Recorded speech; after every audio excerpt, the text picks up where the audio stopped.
so we can catch up with the former longtime NFL head coach and play caller, our buddy Jay Gruden. On air and on the road, Jay Gruden is driven by the Ted Britt Automotive Group, Ted Britt Ford and Chantilly in Fairfax, your F-150 HQ, Ted Britt Lincoln and Chantilly, and Ted Britt Chevy in Sterling, all home to Ted Britt for life, lifetime vehicle coverage. See and shop them all at tedbritt.com. Jay, 2-2 for Washington. At home, they've won convincingly twice, and on the road, they've looked like a completely different team. What'd you see yesterday when you put on the film? I saw Atlanta get off to a pretty quick start. You know, they got Bijan going, they got the running game outside zone going, and there was a lot of missed tackles, a couple missed just some bad defensive football there for a little while. And then, you know, Washington hung in there like they normally did, and they just couldn't quite catch them. And every time Atlanta needed a play, they made a play, and every time Washington needed a stop, they couldn't get a stop. But, you know, a tough road loss. I thought that if Atlanta was allowed to hang in there early, then they'd play pretty good till the end. I was hoping that Washington would kick them in the teeth early and give them no reason to think they could win. But unfortunately, they let them hang around, and they beat them. Yeah, Bijan Robinson is so good. They held him below his season average in terms of yards per carry. Don't worry about the pass game. I'll get that in a second. And held Tyler Algier to just over 3 yards per carry. I know there was some missed tackles in there in some moments. I think that's going to happen. But to me, Jay, it was those 2nd and 16s, those 2nd and 17s, those 3rd and longs where you've earned it, and those passes were just easily completed for Atlanta. What are you seeing in the pass defense? And why is Washington struggling so badly? I think they're trying to, I don't know, I think the safety play was pretty much below average, you know, and they're playing a half field. They're playing so far deep. They're giving up these deep 7 cuts out there in the corners, having too much room to carry, either get underneath that route or cover the flat route. So he's kind of in a pickle. So safeties are just a little bit too deep. And then when they try to play some single high coverages, they get, Bobby got caught out in space a couple times, and that's really not his forte to try to cover Bijan Robinson on a wheel route. That's not where you want to put them. There's a lot of things that they can correct and moving forward, but I think the safety play for me is what stood out to me the most. They got to work on the safety play and protect Bobby a little bit more in some of those space plays. And they were without starter Will Harris, without one of their top safety reserve guys as well, Percy Butler, in this game to that point. Jay, what about corner play, and specifically, what are you seeing from Marshawn Lattimore? He gave up the out and up early in the game, the big play.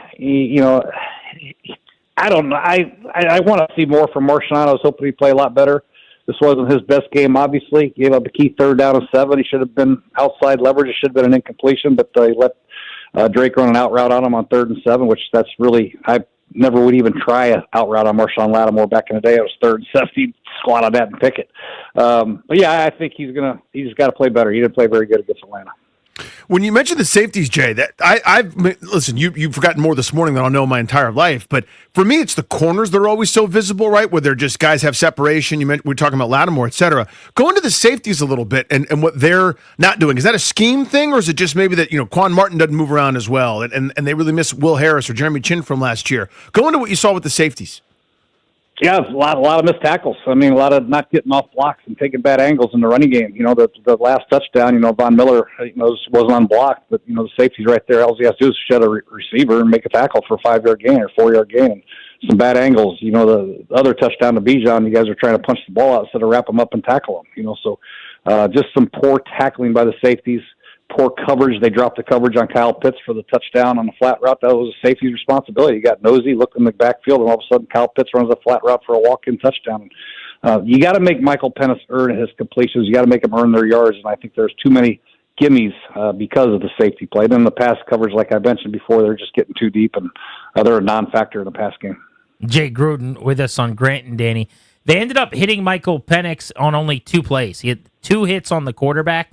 He was one of the worst in the league coming into the game when pressured. He was completing like 40% of his passes on the season, and he was negative 15, completion percentage over expected, which was worst in the NFL. A lot of just bad burned balls under pressure, and then they got 0 pressure. Are you surprised they didn't try to bring more heat, that they did kind of play so much zone and play off, or do you think they should have expected to be able to get home with 4? What went wrong there?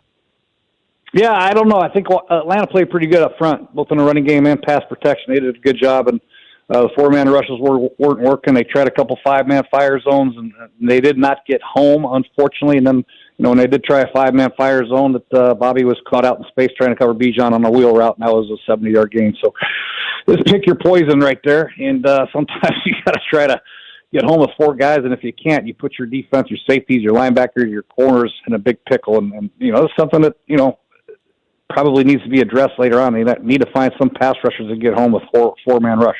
Jay Gruden on G&D. So I've got to follow up to this in a second. I'm going somewhere with this, but I'm going to ask you more broadly first. Like, you made your money for many, many years in this league, watching the tape and then putting together a plan against flawed defenses or defensive flaws that you could find. How would you attack this defense right now? Because there's something I want to play off of with this. Yeah, I'd spread them out, get you guys, make them play out in space. Wagner's and Luvu, these are great physical, tough guys between the tackles, but having them cover flat routes and wheel routes and all that stuff, put them in a pickle and try to get after the safeties as often as I could with 4 verticals or 3 verticals and make them cover ground. And, if I did get man-to-man pre-snap reads, we'd have some very good audibles to get after some of these guys in man coverage, that's for sure.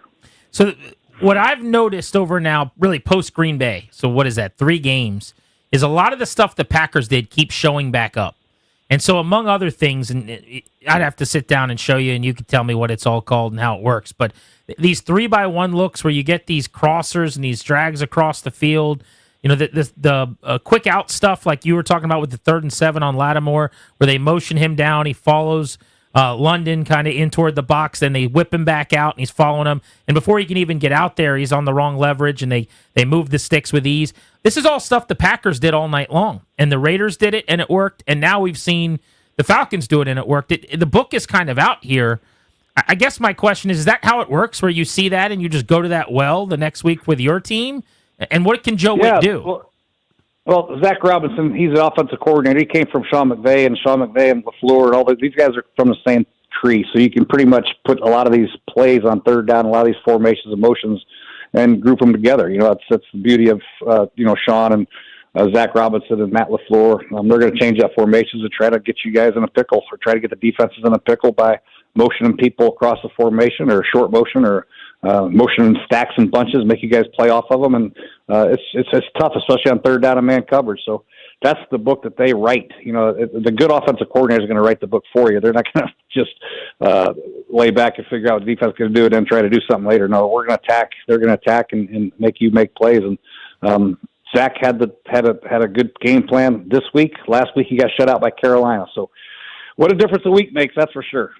Jay Gruden with us here on Grant and Danny. So, as a guy that made his living as a really, really good offensive mind, Jay, let's say one of your coaches this week, defensive coordinators or otherwise, came to you and said, I'm struggling, help me, figure something else out. Let's kind of brainstorm together to figure out sort of a way out of this thing. What kind of advice would you give? Well, I think, they've done a pretty good job. This game was not very good. I think you mentioned the 2 safeties being out and they've got some injuries. They didn't get much pass rush. They got to figure out ways to get unique pass rushes. I think when they had success against the Raiders, they did a great job moving front by stunting and PE stunts and EP stunts, and they were very active up front. For whatever reason, I think Atlanta had them on their heels because they were getting them with the outside zone a little bit, and maybe had them a little bit on their heels, and they're afraid to do some stunts because they don't want to get pinned and let Bijan get outside. So there were some issues there, but I think they get back to what they were doing against the Raiders, and I think they'll be fine. Just got to get back and get some 3rd downs, get off the field, create a turnover. Finally got a turnover this week on an interception, and unfortunately Washington couldn't take advantage of it. They kicked a field goal, but didn't get a touchdown. But I wouldn't panic too much. I just hopefully get some guys healthy and play a little bit better and play more sound and make tackles, for God's sake. Quit trying to strip the ball and just get the guys on the grass.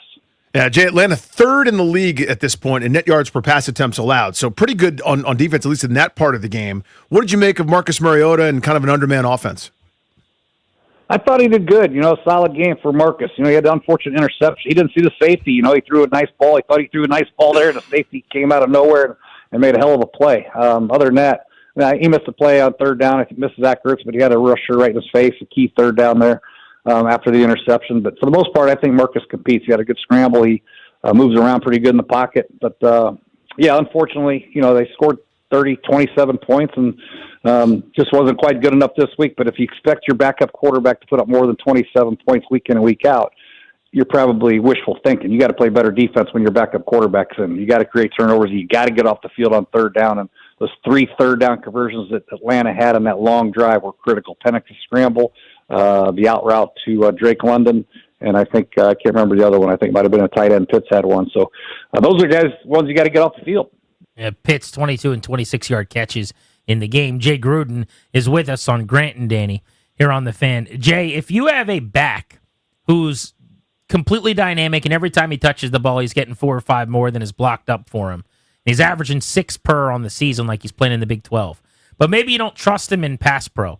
How do you have your cake and eat it too here, where you get him on the field as often as possible and get him more carries without that part of his game being exposed, or can that just not work? Well, you're going to want to throw the ball eventually with him in the game, right? So he's got to work on it, but he is explosive. He's done some really good things, and I think right now as a rookie, he only played 1 game last year in college. I mean, I think it might take some time where he'll earn his reps. He'll get more and more reps as the season goes on. I mean, Rodriguez had a couple of big hits as well, and they're going to try to use Devo to get some touches as well. But this kid, if you can't pass protect, you're not going to play for many offensive coordinators because that is a key part of the game. People are going to rush a safety. They're going to rush a nickel. You're going to have to pull up and pick them up, a linebacker through the A-gap. This is a very important part of the game, almost equally as important as running the football. So once he gets the pass protection down, he's more confident, then I think you'll see more of him. Speaking of running it, they've thumped pretty good here of late, especially with kind of this 2.0 version of this offensive line where they made a couple substitutions. Chris Paul in there at left guard for one. But what have you kind of made of this offensive line as they're going forward here at this point? Yeah, I think Chris Paul's played good the last 2 weeks. He blew a protection that kind of hurt him a little bit in the sack. But for the most part, I think they're playing more physical up front in the last couple of weeks, running the football against Atlanta and against the Raiders last week. So that's impressive, and that's what has to take place. I think Washington moving forward has to be the team that has the ball control and control the clock and convert on third downs, keep drives going, and keep that defense fresh. When that defense is fresh and they're running around, they're a hell of a lot better than when they're playing on the 14-play drive. They get exhausted, and the strength of Washington's defense is their effort. And when they can't play with great effort, they're very, very average, below average defensive football team. So very important for them to keep the running game going, to keep that defense fresh. Sounds like the Commanders are flying out to L.A. early. I think they're going to go out like Thursday afternoon, evening, something like that. They have a practice out there on Friday. How did you handle trips to the West Coast or cross country? I did them normal. I always thought Friday practice was so important. I want to get the most out of it. I don't want to go in a weird place and do it and figure out how to get dressed and showered and all that stuff. I wanted to make sure I got my Friday practice at home and get the hell out of there Saturday morning early and play and fly back. What the hell? I don't know. I don't think you really adjust to the time of going out there a day or two early. I could be wrong. I could have screwed it all up. Maybe I did. But I just like to do it normal. I make sure I got my good Friday practice and my good Saturday morning walk through and get the hell out. In terms of this, this game going forward, it looks like Jaden Daniels is on his way back, et cetera. What's fair to expect from him with a couple-week layoff and, hadn't shown as much as he did last year through the first couple of games when he did play? I expect him to be great. I mean, he's a great player. So, greatness travels, and he'll be fine. If he's 100% healthy, he's going to do things with his legs and things with his arm. I just hope the people around him play good. Debo's got to continue to play good. There's got to be another receiver to step up. I don't know who that is going to be. Is it going to be, McCaffrey's done a couple of good things. Moore had a big drop, and, they tried to target him on a fade ball. He's gloved up. Somebody else has got to step up. So hopefully that happens, and the Commander offense is clicking and keeping the Charger defense at bay. Jay Gruden on Grant and Danny. Let's go around the NFL here for a few minutes. Start with the Sunday Night Football game that ended in a 40-40 tie. If they name you commissioner for a day and you're in charge of operating overtime the way that you would like to, what would the rules be, and would there be ties? Well, I think the rules for the Super Bowl should be the rules they are in the regular season. Each team gets a chance to have the ball, and the team at the end of that one possession is the winner. And if it's keeps going on, it could end up at a tie if nobody scores. But we had that in the Arena League ever since I was in the Arena League, and it's a great rule. I mean, because usually if the first team scores a touchdown, the team that scores coming back, they're going to go for two to try to win it, and the game will be over. If they kick a field goal, then that's, So you're okay with like last night, which was 2 field goals, and the clock expired, and it's just a tie? Yeah, that happens, yeah. That doesn't happen very often, but 2 very long drives, a long drive by Dallas, and Green Bay screwed up the clock there at the end. Shouldn't have been a tie, but Yeah, I'm you know team no what happens. ties ever, Jay. I think they're I ridiculous. don't want to have a 10-yard line or a 2-point play to decide it. I don't really like that. You know, I don't know. I think What about play college? normal play. Why can't you go from like the 40 and we just go back and forth till somebody wins? Yeah, you could do that. I just don't. I don't know. I don't know. It's like to have it regular quarter. Start another quarter like There they you do in go. the Super Bowl. You're not going to have many ties if that happens if you do it like that. That's true. That's what I want. I just want to play football. It's the weirdest concept I know, and it bothers everybody. They always want a gimmick. Just play another quarter I of just football. never want to look at the standings again and see the and one. and one, 1 and 2 and 1. Like, that's soccer, man. We need wins and losses. Yeah. Yeah, it's for reserved for sports where you play 100 of them or whatever. Like hockey has it too. Exactly. Why? I asked someone else this earlier. I want to get your take as someone who was in the league for so long. Why do you think the results early on in the season, like September, it seems like, I know maybe say this every year, but it feels like on an extreme level. Like just take Atlanta, for example. Last week, they looked like the worst team in the NFL, getting shut out on the road at Carolina. This week, a buzzsaw, apparently. Defensively, really, really proficient, and offensively, they moved the ball against Washington. Why the variance to such a high degree early in the season in your mind? It doesn't feel like just for Atlanta, but it feels like for everybody. Yeah, I don't know. It's hard to figure out. I mean, look at Carolina. They beat Atlanta 30-0. They go back and they lay an egg and get their ass beat this week. So, I mean, it happens. You know, I can't put my finger on it. Typically, the teams with great trigger men don't have a lot of regression. They stay pretty good. You know, that Josh Allen's, they might have a tough quarter or two, but at the end of the day, the great trigger men are going to allow you guys to win. You know what I mean? And then very good defenses are always going to keep you in games as well. You know, the teams that struggle week in and week out are teams that don't play very consistent football. They don't play consistent at the quarterback position. They get out of whack in the secondary. Their angles of attack are poor on defense. But, you know, consistency matters a lot, and injuries and teams staying healthy matters a lot. Baltimore is decimated right now on defense. I don't know how they're going to get a stop. So that has a lot to do with it as well. What did you make of Jackson Dart's debut? I know the Giants got a win over the Chargers, but they only had 250 yards.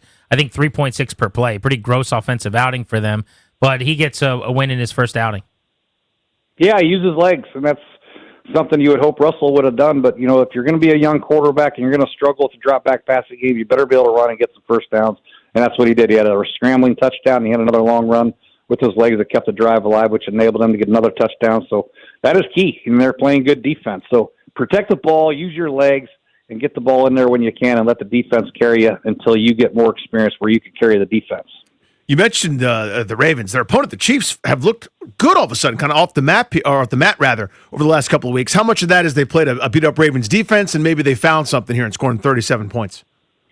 Well, a lot of people put them on the map. They lost 2 games to 2 pretty good football teams. But the Chiefs are always going to be in contention with that quarterback. You know, I just mentioned quarterback play. So, yeah. And they got Hollywood Brown back, and they're getting a couple guys. Pacheco looked like he was running a lot better. The offensive line is gelling a little bit more. So, but it does have a lot to do with Baltimore's defense. They're not very good. A week ago, they got crushed by Detroit, and they got crushed again by Kansas City. And they're probably going to get crushed again next week, whoever they play, because you lose your starting corner, your starting 3 technique, your starting middle linebacker. It's tough. I know, it's tough. 2 young quarterbacks I want to ask you about progressing. The Patriots are 2-2, hung 42 yesterday. Drake May, 3 incompletions. He's leading the NFL with a 74% completion percentage. What are you seeing from him? Yeah, just what you hope. You're just steady progression, and he's getting better and better every week. You know, the guy, you can tell, works his ass off at it. He works hard when he's not on the practice field. Off the practice field, he works just as hard.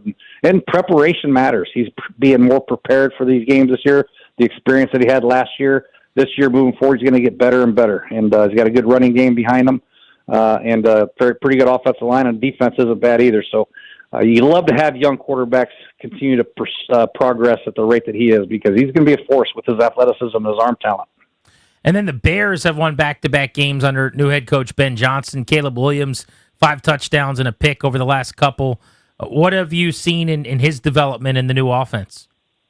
Yeah, I think Ben is a very good play caller, and that's going to benefit, obviously, Caleb. And he has a couple really good receivers out there, DJ and Roma Dunze, and the rookie they got from Missouri. He's a pretty good player, too. So they got some players around him, and he's starting to settle them down. To limit the turnovers, limit the sacks, keep your team alive, you guys will have a chance to win a lot of games, which they did against the Raiders. They didn't play very good up on the first half. They weren't very good. They weren't very productive at all. They stayed with the game plan. Caleb didn't turn the ball over, kept the team in it. The defense played pretty good, and they got the win on the road. So, yeah, I think he's going to get better and better again with Ben. Jay, as a coach, how would you handle a Denai Mitchell who fumbles as he's on the way into the end zone, kind of celebrating? Realized that, I think, before he crossed and tried to dive on the football, etc. He addressed the team this morning, but it's the kind of thing where he knows he messed up. But so how would you handle that as a head coach? I don't know. That's something you got to try to take care of at OTAs and training camp, and you have to have your Saturday morning meetings, and you have to just remind everybody how important it is, how hard it is to score a touchdown in the National Football League. So you got to really take care of it. Don't celebrate till you get to the letters in the end zone, the back of the end zone, and that's something that you just hope your team never does. It makes everybody look bad. It makes the staff look bad. It hurts your team. It hurts yourself, and there's nothing benefits from it. There's no end zone celebration good enough for you to risk dropping the ball before you get there. I don't think you ever crossed paths with Brian Callahan. I know Bill was on your staff here in Washington, and Brian was a longtime Cincinnati guy. You guys never coached together, did you? No, we did not. Man, is it a rough go of it? I would not want to be him right now. So his rookie 1-1 pick was 10 of 26 for 108 yards and a pick. They're 0-4. He's given up play calling duties. I guess maybe the way to go with this is, like, what advice would you give a young guy trying to find his way who's already given up play calling duties, offensive-minded guy, head coach in this league, and how much trouble do you think he might be in with a bad Titans team that got blanked yesterday?